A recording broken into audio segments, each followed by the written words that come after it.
রতন, রবি আর সোমনাথ তিনজনেই ছোটবেলা থেকেই পড়াশোনায় যথেষ্ট ভালো ছিল। সেই কারণেই মাস্টারমশাইও তাদেরকে যথাযথ স্নেহ করতেন। তাদের তিনজনকে ওইভাবে বসে থাকতে দেখে মাস্টারমশাই হাসি মুখে এগিয়ে এলেন।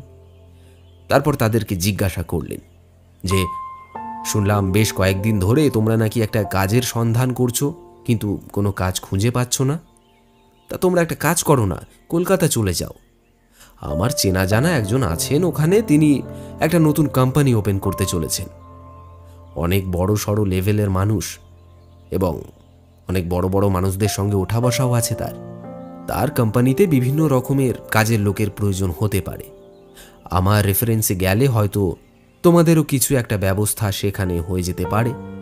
তাই আর দেরি না করে যত তাড়াতাড়ি সম্ভব একটা অ্যাপ্লিকেশন ডাক করে দাও। রতন, রবি আর সোমনাথ